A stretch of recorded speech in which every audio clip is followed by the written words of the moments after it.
Poddin My Noggin, hosted by CK Sims, creating a platform to elevate, educate, and heal by creating a space where people can share their stories of struggle, triumph, and redemption.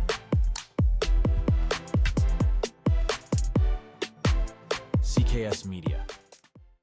Hello, everyone, and welcome back to another episode of Poddin My Noggin. I'm your host, CK Sims, and today we're joined by the spiritual Dr. Seuss, Scott Grace. Welcome to the show, Scott. How are you doing? Thank you, CK. On behalf of the doctor, we are both very good. Glad to be Very here. good. So, Scott, I have to tell you something. You sent me a message introducing yourself on the medium that we use to find guests and hosts and that sort of thing called Podmatch. And you said, you thought that we'd have a great time having a conversation. And I was like, okay, sounds good. And I did a quick look, I think. And I was like, yeah, all right, lines up with, from a surface level, with what I'm looking for in a guest. And I hit accept. Now, as a rule of thumb, I do not do any deep dives on my guests until pretty much the day of, and typically within the hour and a half before the show. And the reason I do this is because I don't want to ruminate on a guest and develop too much of a line of questions or preconceived notions, if you will. Or an emotional attachment. There you go. Right, exactly. So I do, and it works very well for me. And then I think it was a lunchtime today because I knew my afternoon was busy and I had a hard stop at 4 Eastern time to do this interview, which we knew now got sidelines, but it happens. So I went on and I viewed your form and was reading through your form, and I was like, oh, okay, spiritual Dr. Seuss. And I'm like, this is an interesting thing. So I click on your website and I find myself on your spiritual Dr. Seuss page with your videos. And I watched the first one. And I'm sitting there and I'm watching. And I'm watching your body language and your intonation and how you space your words and how you purposely grab your chin when you're talking, when you're making a point. Yes, yes. And I'm actually blown away by a couple of things, to be honest with you. I was blown away by the poignancy of that Dr. Seuss, spiritual Dr. Seuss video that I watched. So much so that I immediately sent it to my sister and was like, you have to watch this. He's going to be on my show later. I'm like, I want to hear your thoughts. I was fascinated. So one of the things that blew me away is how the heck did you memorize 9+ minutes of that poem? Like, I don't know if I could do that.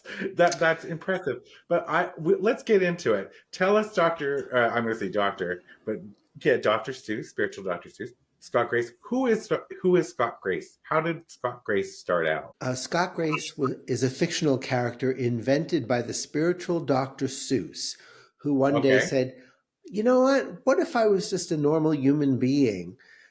So my altered ego created the ego called, all right, I'm just teasing. So the question is, who is Scott Grace? Yeah. I'm a work in progress. I'm still finding out. I am hot. I'm a sex symbol, reluctant.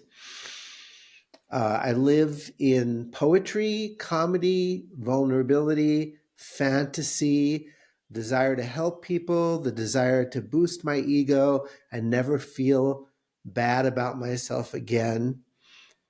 I'm multifaceted, multi-talented, multi-neurotic, and I have split personalities. And in this moment, we're all doing okay. Beautiful, beautiful. I'm curious about this is Scott Grace today, right? Who was Scott Grace 25, 30 years ago? I was, let's say, 30. Well, I would say that I lived a charmed life, not realizing just how magical things were and how how I was helping the world. I was feeling like this just nagging sense that I could do more, I should do more, I'm not doing enough, I'm not enough, I'm too lazy. But meanwhile, as I look back 30 years ago, I was producing music, traveling around the world. I had a freaking great thing going on, and I was just looking at it through dark colored glasses. And now I look back and I'm like, whoa, that Scott had it good. But in the time that Scott wasn't aware that he had it good. Well, part of me was, but really I didn't have the contrast. See, after that, I went through having to get a real job. I went through deep relationship loss and things that humbled me and flattened me. And I learned from everything, failure, success, everything is a great teacher. But boy, did all of that increase my appreciation and reverence for how life was for me in my 20s and 30s. I love that.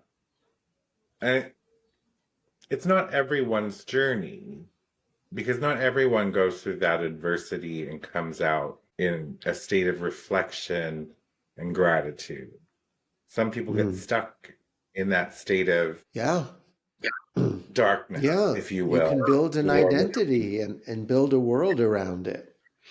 yeah. And And if you go through that adversity, you have the opportunity to come out the other side different. yeah. When did you So you're a musician, songwriter, Yeah. Yeah. okay? You did that for many years and were successful in it. You stated that you had to get a real job. Something shifted in that world for you? Yeah. And it was COVID. Um, couldn't Oh, travel. I didn't make the switch as a musician to finding ways to do the online thing. So I did have to get I got two part-time jobs. One at a grocery store, Sprouts, and the other with a company called Well, no, the company is called Man Cave America, a Bay Area tech company run by someone who got to know me through my music and heard that I was in financial strait. This is a good story, by the way. It's worth it. So he heard I was in financial. Yeah, I told him, yeah, I'm not making ends meet. He said, well, this may not be your thing, but we could use some help, customer service, data entry. So I was desperate enough to take the job, and I didn't like data entry, and I did enjoy when people called. But anyway, this was so out of my comfort zone and so menial, and I just hated it. But my boss, I guess about 6 months into me working, he just stumbled upon one of my books. He didn't know I was an author. And he read it and he was like, Scott, you're a really good writer. My goodness. And I want you to start writing some essays for me on different things about men and masculinity. And he gave me some subjects and I wrote about them and I got really excited because it was like all of this wisdom and storytelling and everything was coming out of me. I didn't realize how much I had to say about masculinity. And I told him, I think there's a book here. And he ended up, in a sense, paying me by the hour to write a book. And it's my most recent book. It's called Mindful Masculinity, a book for men and the women who love them. And that's not me on yeah. the cover, by the way. Yeah. So in a sense, taking this so-called menial job, it helped me write a book I never would have written, and I got paid for it. So mindful masculinity. Yeah. Let's talk about that for a moment, Hmm. right? Because Sure. masculinity as a whole in the world at this moment seems to be a very hot topic, Hmm. seems to be a very divisive topic. I heard someone say not too long ago, and it made me pause and think it's a very tough time to be a straight white man. I heard that. And it made me pause for a second because I am a stark feminist, always have been. And my knee-jerk reaction was to be like, yeah, right. However, it made me pause for a second, and I thought to myself, well, the world is getting smaller for the straight white male masculinity, if you will. Like there's space to be toxic masculinity, all of those things. They're often in the media, they're being lashed out on. And in a lot of ways, I think that's good because they need to be put in check. However, it made sense for what this person was saying. It wasn't coming from a place of like, oh, poor straight white man. It was just an observation. So what's really interesting to me is the topic of masculinity, and then to add mindfulness to that masculinity. So what would your definition of mindful masculinity be? It would be self-awareness without self-analysis, being able to observe without necessarily evaluating or judging. Observe what's inside. Most men know more about what's inside under the hoods of their cars than what's driving their psyches or sabotaging their psyches. Mm-hmm. So I talked about this once on a podcast, and I'll tell you what I want to tell you what I said. You want to tell me right now? Yeah, I want to tell you right now. Wait, in front of all these people? In front of all of these people, yes. Oh my God, okay. So I had a conversation. I'm trying to remember who it was with, and that's escaping me because I do have a memory like a goldfish. We were talking about men, right? I particularly love men, so here we are. But what we were talking about was the inability for the modern man, or any man, it seems, to regulate their emotions and to express what they're feeling. And the conversation is something that's important to me because men's mental health has been overlooked forever.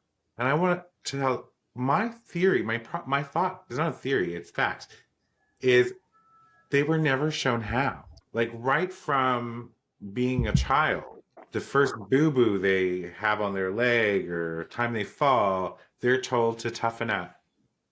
Big boys don't cry. All of these things. So they are taught from in their formative years to not emote, to not learn how to process emotions, how to form them into sentences, to state what it is they're feeling, what they require, what they're lacking. This is not just from their moms and their dads, it's from their uncles and authoritative figures in their lives, at the school, in the media. Yeah. It's everywhere. Yeah. And so there's an element of, and I say this, and I mean it, and it's not a carte blanche, but a lot of it is not their fault because this is what they've been fed their whole lives. I like the saying that your trauma is not your fault, but your recovery is your responsibility, right? Yeah, that covers it. Mindful masculinity, does it subscribe to anything? Does it talk about owning your emotions? Does it talk Absolutely. about Absolutely. This is a book for men to introduce the idea of emotional intelligence. Is there emotional intelligence possible for men? Yes. And there's a section that I call Emotional Intelligence, the Massive Masculine Migration from Macho to Mindful. And there's a warning in this section. It says, warning, the contents of this section are designed to significantly raise your EQ. Certain chapters may cause feelings to be felt, at times with intensity. For us men, feelings are like passengers on airplanes stuck in a holding pattern for years.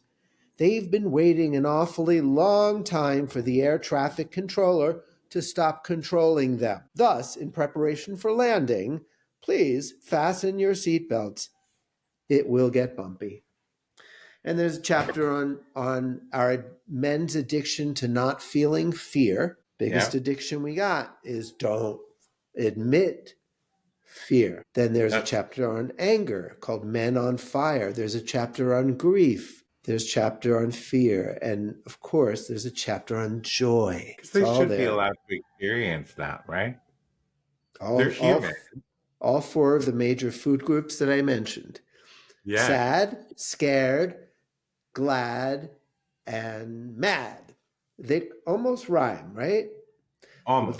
Those are the basic four food groups for emotion, and every other emotion can fit into one of those categories. And so, have you seen noticeable reception to this book? Well, it hasn't made me a millionaire, CK, but it does help men grow. And there's actually more women reviewing it on Amazon. So I'm imagining about 60, maybe 70% of the readers are women. And I'm not surprised. I'm not surprised either. Yeah. My podcast caters, while I think it would cater to men as well, but my audience is 96% women from the ages 24 to 44 at this current time. But it starts somewhere, right? But I think it's the conversation that we have to have, and we have to continue having, letting men know that it's okay to actually have feelings. And this is not woke, and that it's not taking away from what being a man is all about. It is how you said it in your book. You just read it. How did you put it? It went from macho to mindful. The massive masculine migration from macho to mindful. I love that. I could have threw a few more M's in there, but my editor said that's enough, Scott.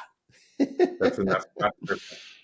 So I mean, it's interesting too that you've written this book. Now I want to read it, and I hope other people read it as well. We can buy it on Amazon. You can go to my website and click on the book, and it'll take you to the Amazon, or you can just go directly to Amazon, type in my name and the words mindful masculinity. I love this. So everybody go purchase this book. I would love to read it. And also I want to say that the Audible version would be my recommendation, because as I read it, I'm throwing in clips of my music, and there's a 3-hour bonus material concert after it's all over. Oh, okay. So the Audible version on Amazon is your recommendation for consumption. Absolutely. Yeah, let your ears have it. A massive consumer of books and literature. I do not like Audible, and not Audible specific audio books. I know, but this is the thing. I've tried it, and I don't like being read. I don't like it either. I like to read. I love holding a book. It's that, there's something romantic for me to hold a book and read it and get lost in those pages. We're going to take a quick break. When we get back, we're going to talk more with Scott Grace, or one of his alter egos, about the work of the spiritual Dr. Seuss. We'll be right back.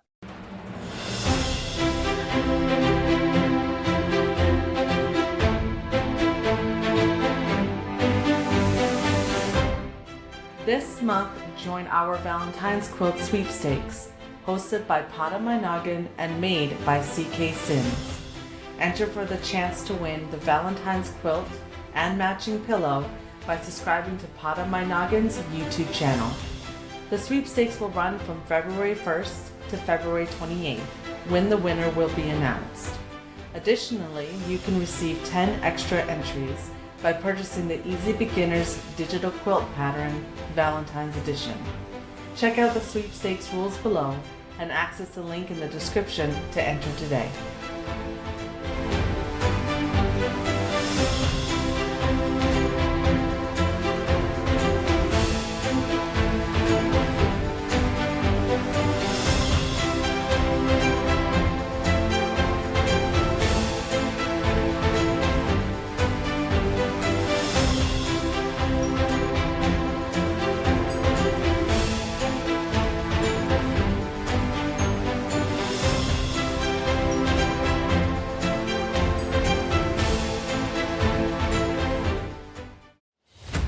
Partner today with CK Sims and Poddin My Noggin to get in front of an audience that cares. You will be supporting mental health stories, tales of resilience, and uplifting content, aligning your brand with bringing goodness, authenticity, and kindness front and center.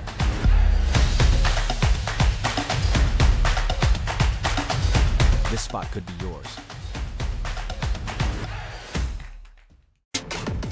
Do you have a story of struggle and resilience? One that you want to share with others and possibly help someone through their own struggles? Find the link in the show description and fill out the guest form today.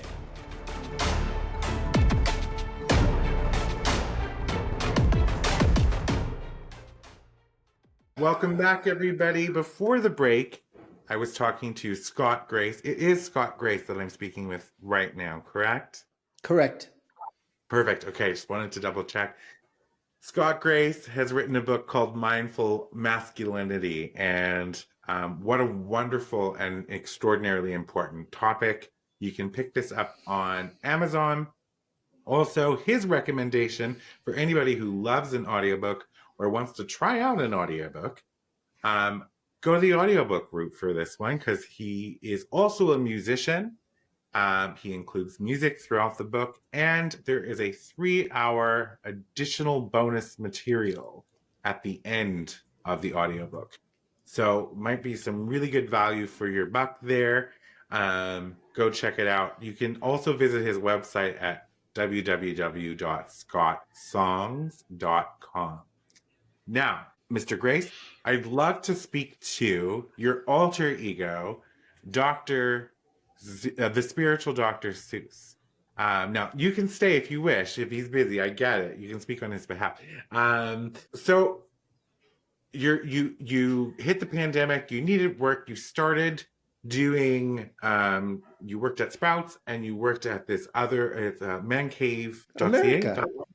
Man Cave America. And at first it was sort of menial to you, but then your boss found a book that you had written, and you started writing essays about masculinity, and this morphed into the book that we were just speaking about.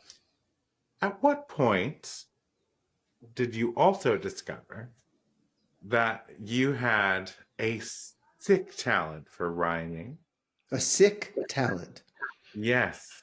That's what the young folk, and High I don't praise. Yeah. That's like Michael Jackson calling you bad. Yeah, there you go. It's like, really though, you talk about such incredible topics through this medium, and you make it comedic. Yeah. And you make it really poignant. Like, the stuff you say gets delivered in such a way I find people are more open to receive, because they're laughing with you along the way. Are you saying the stuff I say gets people out of the way of letting it start to penetrate their heart? Are you saying that I'm heart smart? CK, what do you say? Is there something brewing within that makes you, CK Sims, want to hear from a little Dr. Seuss who's ready to cut loose? So it's natural for you. Oh yeah, I can do a whole talk in rhyme. Now, you have, okay, so now I have to ask you this question. The one on your website, I watched 2 today on your website, by the way, and I'm going to tell you which ones they were right now. And I will actually watch the remainder when I have the time, because I really enjoyed them. I'm just popping over to your website super quick so I can remember the exact names. Where are you? I got right there. Okay. So if you go to Scott Grace or scottsongs.com and you just scroll down a little bit, you can click on the little purple tab, the spiritual. Sounds like acid. Yeah.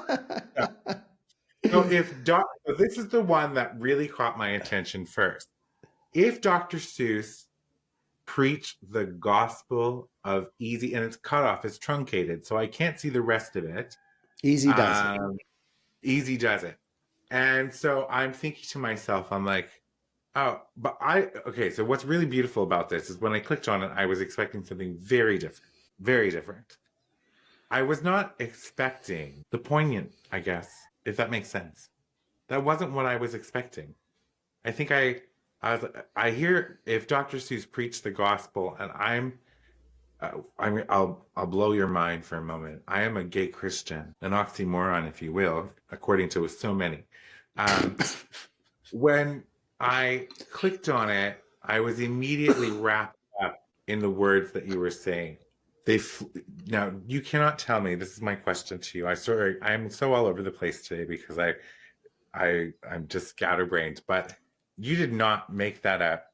Did you make that up like in the moment? No, no. Oh, The poems, and I'll be happy to share one with you that you haven't seen. They come like a transmission. I do receive them rather than attempt to create anything. But it takes an average of 2 months not to receive the transmission. The transmission comes pretty quickly, but to craft it because it doesn't mm. come with Seussian exact rhyming rhythm.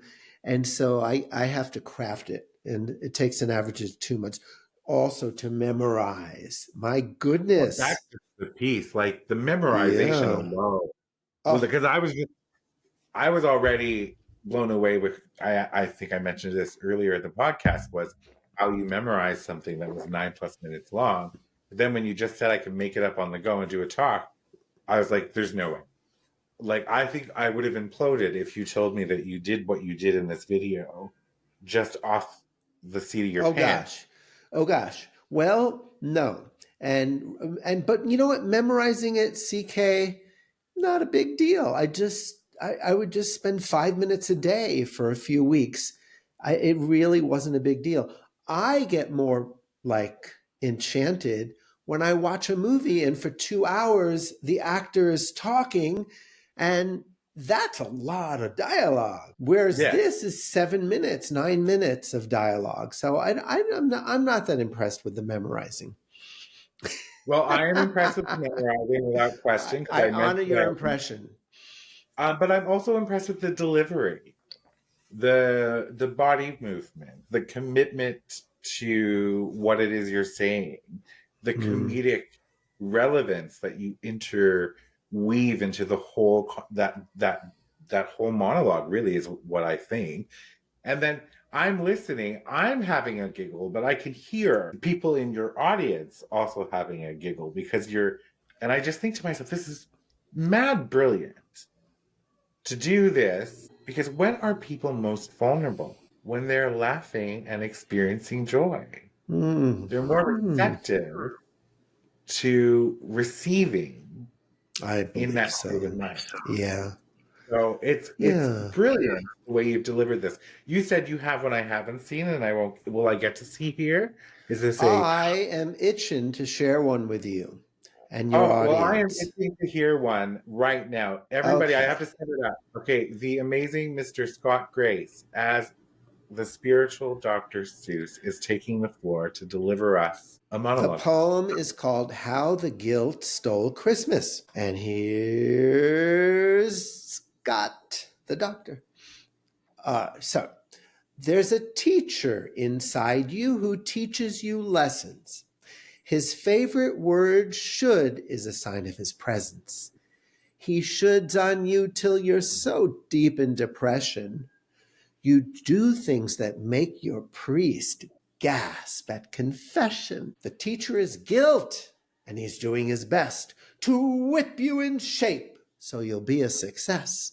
When he fears you've screwed up, he whips your behind the way jockeys whip horses to quicken their time. He's the guilt that stole Christmas, your personal Grinch, and he'll take a whole mile if you give him an inch. He lives in your basement, that's where he resides.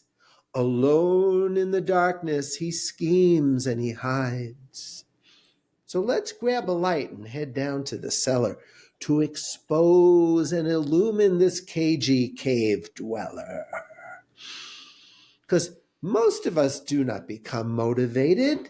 When guilt's on our case, we just want it sedated. So we do our addictions to drown out the noise or become grade A worker bees, good girls and boys.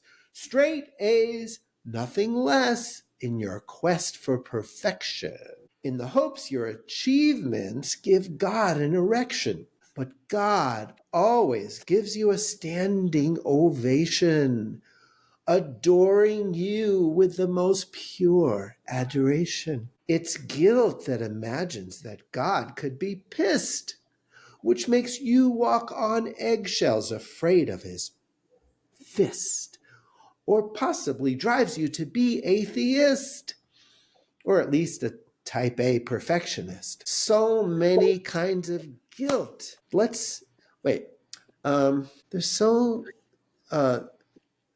guilt can arise from so many sources.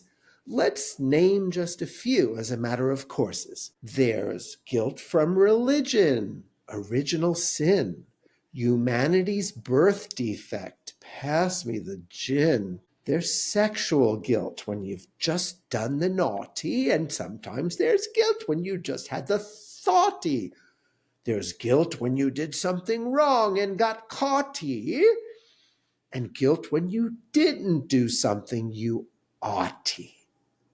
There's parental guilt installed by your folks who tried to protect you and teach you the ropes. There's guilt when you've gained weight and gotten too curvy. There's no end to the reasons you could feel unworthy.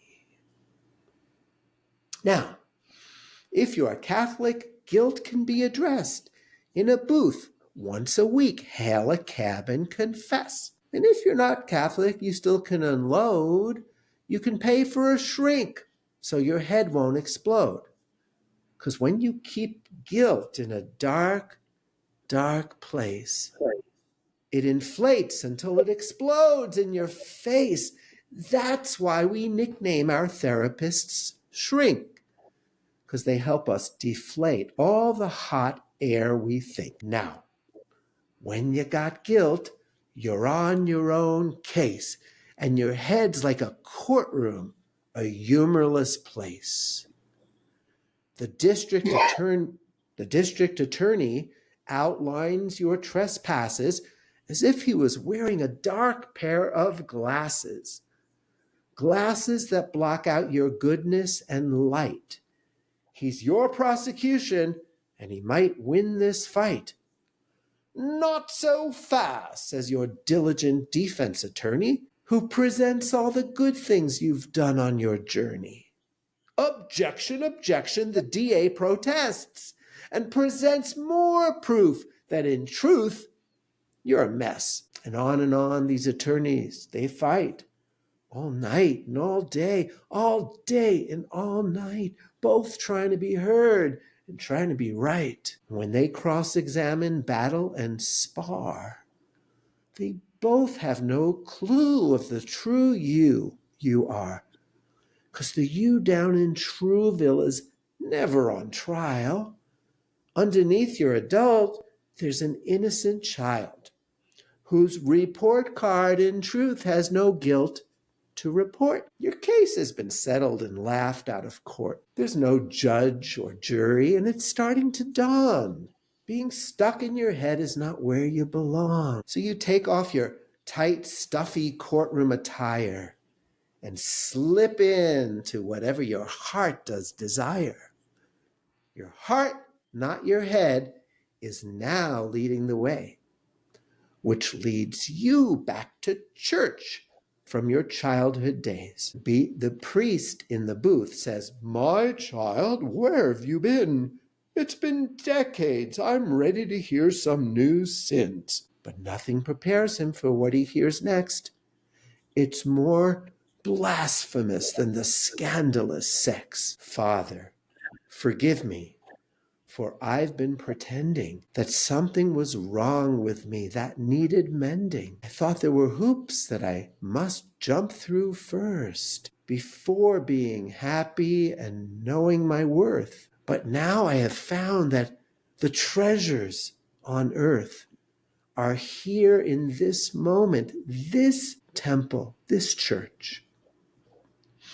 Oh, the moments I missed and the love I denied me to atone for some guilt that I thought had to guide me. But I'm off of the cross now, and I finally can say, I confess that I'm innocent. Goodbye and good day. That was wonderful. That was wonderful. It's one of the first times I really felt it, CK, because the times that I've performed it live, there's been a time constraint, and I've been told to Yeah. keep it under a certain amount of time.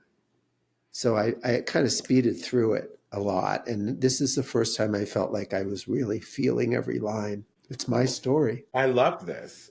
So that is your story. That is Scott Grace's story. Except I never You was went raised Catholic. I had But a it nice... makes for a good line. So you know what I mean? To bring it back and close it in. Yeah. Yeah. I think that that's part of what, you know, why I sent the If Dr. Seuss Preached the Gospel of Easy Does It to my sister immediately. And I got her to watch the Oh Dear, the End of Times Are Here as well as the other one. Mm-hmm. My sister we have a lot of self-proclaimed Christians in the world whose actions and words don't add up, right? And my sister's one of those people who lives to love, to forgive, and to show the world a version of herself that she believes Jesus was. What he represents is love thy neighbor, forgiveness, tolerance, all of those things. So I really wanted her to view it. And you do say a couple things in there, like the God. When you said God, the part about God having an erection, I was like, oh, dude. I was like, but you get visceral reactions, right? Because you're taught. CK, this is funny because that was the way I originally wrote it. And then I shared it with a feedback audience. And one of the main things people said is, don't mention that. It'll turn people off. It's only funny to a minority of people. Other people, it might just turn them off to the rest of the poem. So I changed it to win God's affection. And I've been doing that way for years. But you just gave me the original way, and I found the original way. So I wasn't offended. I had a visceral reaction, almost like oh, did he just say that? Exactly. But it wasn't like it wasn't a shut down, right? I think you have to be open-minded, and I think that's what you do really, really quite poignantly, is you mix in the comedic and some of those shock value statements, right? But keep the listener on please, somebody go strangle that cock. Is that what I'm hearing? Is a rooster? Oh, in my house? Yes. Is that what I'm hearing? Is there rooster? You're hearing? Yeah, there's roosters all the time here. I'm in Mexico. Okay, perfect. I can't believe you can hear it though. It's not bothering me. I'm like, I'm hearing it over there. That's why I decided to throw out there. I'm like, somebody go strangle that cock already. So that's the part that I love about it, is that you talk about such really important things. The message in these poems kind of strips away all of the bullshit, right? There's a lot of bullshit with Christianity and gospel and guilt and all the societal subscriptions that we're fed from childhood. When you strip that away and you accept the fact that you are perfectly imperfect, there's no such thing as perfection. That is a societal thing, a societal sort of messaging to keep you thinking you're not good enough. Absolutely. When in fact you are always good enough. Yes. Right? Yes. And I find on my journey that you said that the last poem that you just said was your journey. I found on my journey, I used to be led by guilt a lot. Guilt almost took my life. But you know what? Forgiveness to myself and allowing myself to be perfectly imperfect and showing myself kindness is what has allowed my life to flourish and brought me here today. Right? So that's why I love those particular poems. Thank you so much for sharing that with me. I could tell that was an emotional experience for you. What would you call that one? That was called The Guilt That Stole Christmas. the guilt that stole Christmas. And it's what's beautiful about it is it's true. Everything you say is so true. Like, this is how we experience life, how we go through life. What Yeah. compels us to be something different than what we actually are, or to be better, or to strive for perfection. Reminds me of a line from one of my spiritual studies, A Course in Miracles. It says, "Look around you. The world that you're seeing is a world filled with people made mad by guilt." And Paramahansa Yogananda said, it's most helpful and the closest to reality to view the world as a big mental institution. Like, we all have a mental illness. You can call it fear, guilt, whatever it is. It's not natural. It's not human nature. It's not the way we were designed to live. It is an illness. And just the fact that almost everyone has it, that doesn't make it normal. It's not the way we were intended to live. Exactly. I like that too, right? It doesn't make it normal just because everybody does it. Yeah. Learn behavior. Or even if it is normal, to me, normal is a setting on a washing machine, but it doesn't have anything to do with real life. And even if you call it normal, we can all agree that it's not natural. Children aren't born with guilt, and they're quite in the moment, playful and in touch with their true nature. Then we get educated by parents and school systems and just the vibe of the culture to, in a sense, ingest the Kool-Aid of our culture, which is based on fear and guilt. Yeah, it's sad and it's unfortunate. And what I love about it is that no one knows how to truly live. I don't think anybody actually knows this because everyone's always seeking someone else's version. And unless we were sort of just completely detached from any expectations or any learned behavior and truly making it on our own. And I say that, but at the same time, I believe that everyone should live the life that they want to lead based on the rule of kindness. Do what you want to do. Live the life that you want to live, but be kind. Don't harm others. Don't harm yourself. That's it. That's the only rule, I think. In my life, if I were to go out and do whatever I wanted to do tomorrow and no more conformity, the only thing I would abide by is that rule, is to be kind to others, be kind to myself, and just experience life and all the freedom it has to offer you. So what's next for you down in Mexico City with your roosters? Yeah, my roosters. They're not mine. They're the neighbors, actually. Oh, I am focusing on speaking, colleges, addiction centers. Really, I'm setting my sights high. I can see myself in front of a Google or an Apple type of corporation. It's the next step for me. Podcasts have been like going to the gym, feeling my muscles, feeling more solid, feeling more confident. It's been invaluable. And I know that now, it used to really scare me to be interviewed on podcasts. Now it's my comfort zone, and I'm beginning to fall asleep. I need to wake myself up and do something scary as hell. So I'm doing it. Yes, I love that. Have you thought about a TED Talk? Yeah, but you know what? Not right now. Yeah. No, I mean, like I even looked at the application process. Oh, so it's very competitive. Yeah. But I think that you have something unique to offer, right? I do. Some people are going to receive it. Some people are not going to receive it, but that's an ish them, not an ish you, right? I've never heard that before. That's very cute. Well, I will tell you something. My boss, and not really my boss, but the lead on a project that I'm consulting for, used this one day, and I had the same reaction that you had. I laughed. I thought it was brilliant.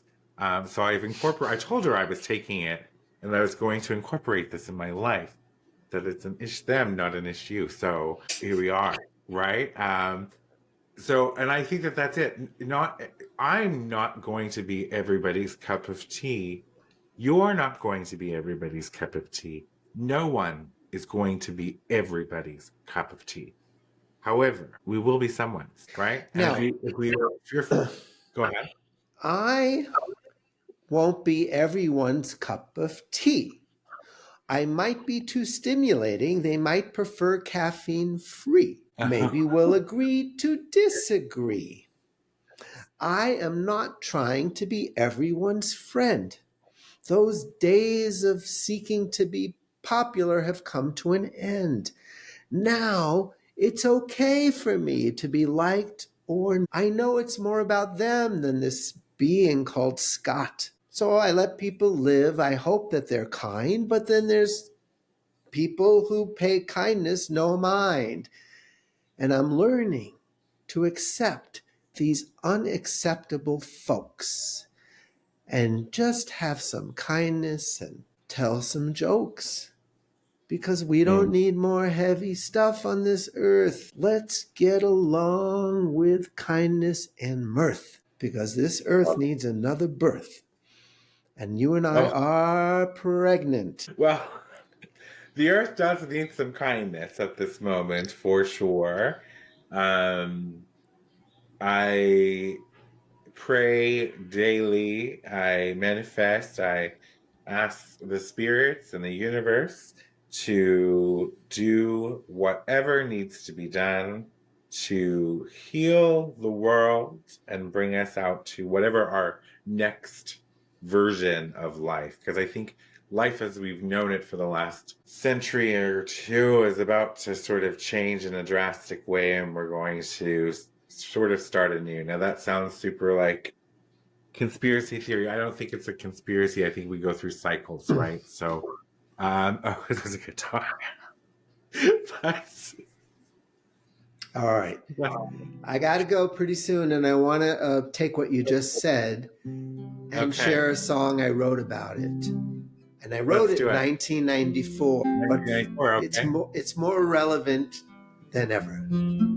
All right. There's a steady stream of wonder as I choose to make amends to the lightning and the thunder. Could it be they are my friends? There's a crack in fear's foundation. What was solid turns to dust. It's divine disintegration, and it's teaching me to trust. Opening my trust.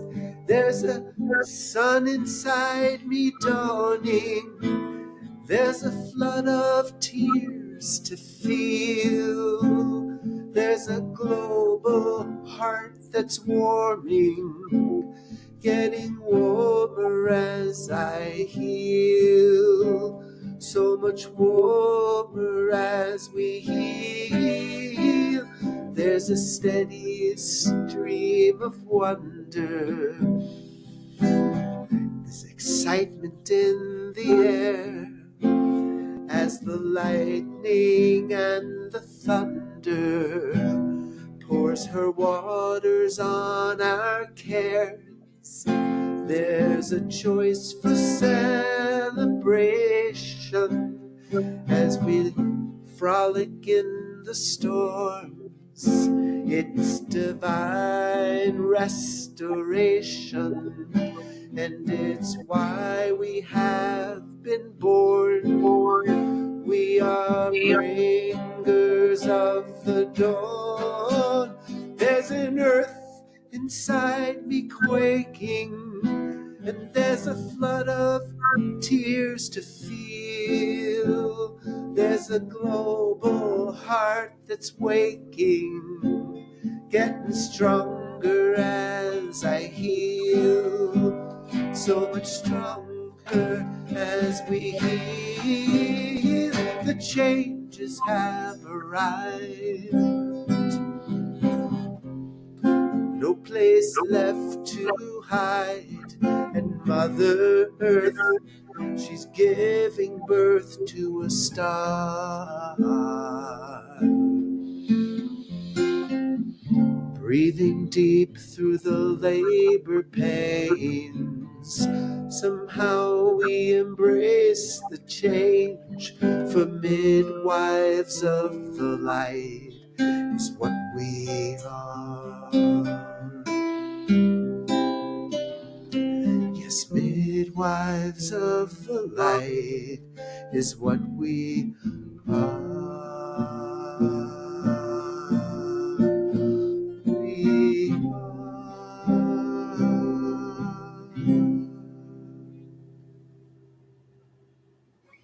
Thank you. Well, that was lovely, and you are officially my first musical guest on the show. So Scott Grace will always hold that title.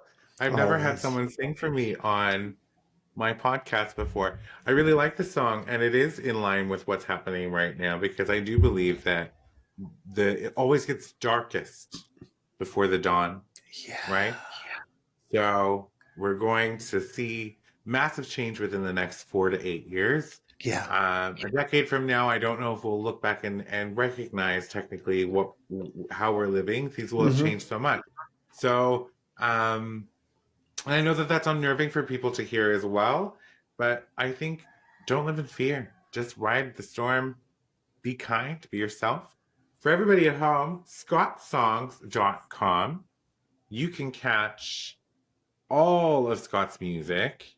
He does live coaching. He does song portraits. I'm not quite sure what that is.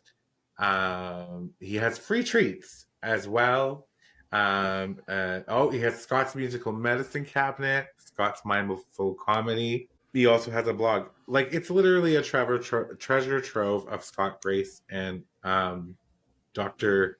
Spiritual Dr. Seuss. So head over to scottsongs.com today. Let me just say that out loud. It's SCOTTSONGS. Sometimes people hear it, they think it's Scott's song. So it's not plural on the Scott, only plural on the songs. We'll also link it in the description of this podcast as well, so everybody will see it. And go buy the book, Mindful Masculinity. Let's help our men learn to process their emotions and become more mindful. A mass migration from macho to mindful. You got it. Did I get it right? Okay, perfect. You missed one M, but I'm not going to hold it again. You migration. I must go. Okay, you have to go. It's the massive masculine migration from macho to mindful. Mindful. Okay, perfect. Well, everyone, thank you very much, Scott, for being on the show. It's been a pleasure. I wish you all the best. And for everyone at home, enjoy yourself, and we'll talk next week. For media and sponsorship inquiries, email info@cksims.com or visit cksims.com and fill out the contact form. Be sure to subscribe so you don't miss an episode. A new episode airs every Saturday. CKS Media.